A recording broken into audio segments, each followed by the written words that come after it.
Here with me now is somebody who knows a thing or two about going his own way, Independent Senator Bernie Sanders of Vermont. Senator, first, you are an independent. She is now the third official independent of the U.S. Senate, joining you and Angus King of Maine.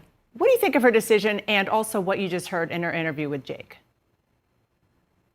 I don't want to spend a whole lot of time on Senator Sinema. She has her reasons.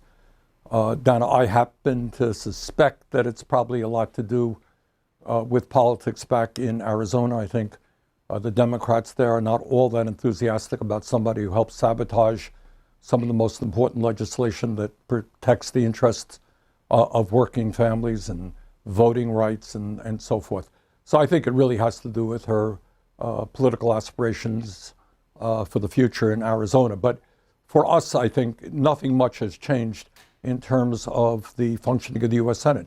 The good news is that we now have 51 votes. We'll have a majority on committees. It means that we can go forward and start protecting the interests of working families and deal with the reality that we are increasingly living in an oligarchy where the billionaire class and large corporations control almost every aspect of our country. So I would hope very much that with this new majority, Democrats will sit down and start fighting for the needs of ordinary Americans. So I want to talk about some of those issues in a second. But first, you were a very important figure on the campaign trail for progressives ahead of the midterms, as you normally are. I'm sure you're going to be campaigning for candidates in 2024. The outgoing Arizona Democratic Party official, one of them says that he expects Democrats will run their own candidate against her. Is that a good idea? Would you support a Democratic opponent against Senator Sinema? I support progressive candidates all over this country, people who have the guts to take on powerful special interests. I don't know what's going to be happening in Arizona. We'll see who they nominate, but certainly that's something I will take a hard look at. Does she have the guts to take on powerful special interests? No, she doesn't. She is a corporate Democrat who has, in fact, along with Senator Manchin, sabotaged enormously important legislation. I want to talk about a major deadline to fund the government, and that is Friday. There's still no deal. Would you support another short-term extension instead of a larger bill to fund the government? And how worried are you about the government shutting down? Short-term extensions are just a temporary solution to the ongoing crisis we face. Clearly, what I worry about is Republican efforts to hold hostage next year, if we don't get an omnibus bill passed, to hold hostage the government in order to cut Social Security, Medicare, and Medicaid, and that I will vigorously oppose. You got a lot of seniors out there who are not making it on Social Security today. A lot of working people who are approaching retirement, who have nothing in the bank. I don't want to see Social Security or Medicare cut. I will oppose that vigorously. You know, while I have you, you've been in Congress a long time, the House before the Senate. There certainly have been some notable bipartisan pieces of legislation that have passed and been signed into law, but arguably funding the government is up there, maybe even the top responsibility of you and your fellow members of Congress. Why does this keep happening? Well, I think it's happening right now because Republicans see it as an opportunity to hold us hostage and get demands that under normal circumstances they would not. Look, they have not been shy about making it clear.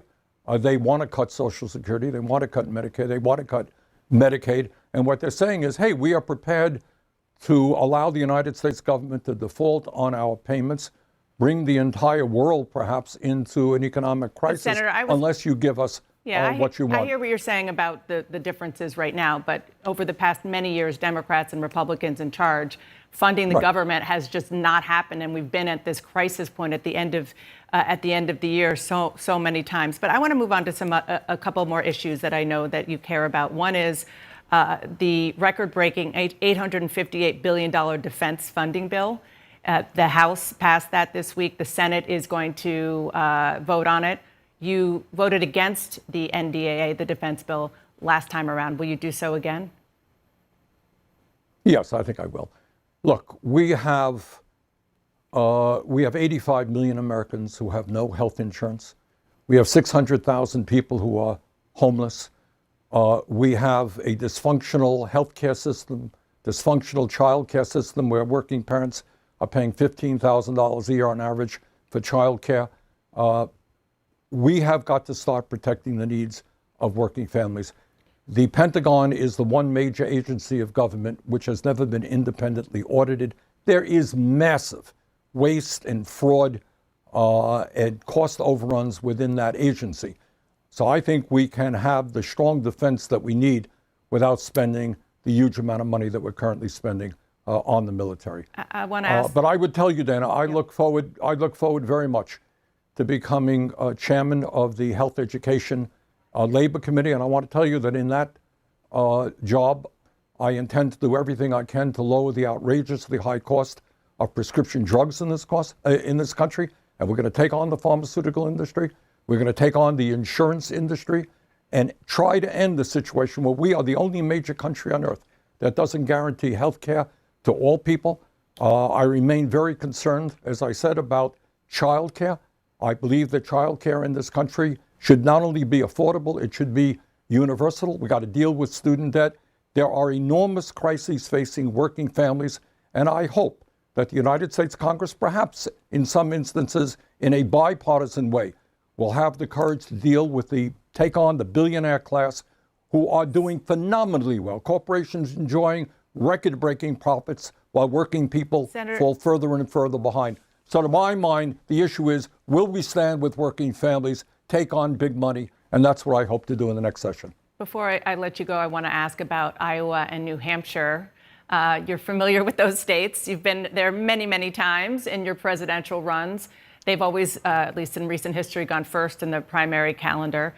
But now Democrats are trying to move South Carolina first in the nominating calendar, a state I should note that you were beaten in twice. Would South Carolina first in the process be the right thing to do for Democrats? Well, this is a very much, Dana, inside the Beltway Democratic Party issue. And a committee has made a recommendation. I'm sure it's going to be debated a whole lot. I'm sure there are 50 states that want to go first. We will see what's happening. But my focus right now is trying to do what I can to make sure that Congress deals with many of the major issues facing working families, and that's what I'll be focusing on. We are out of time, but I just have to ask you, you wrote a letter to the president asking about getting paid sick leave to U.S. rail workers. Have you heard back?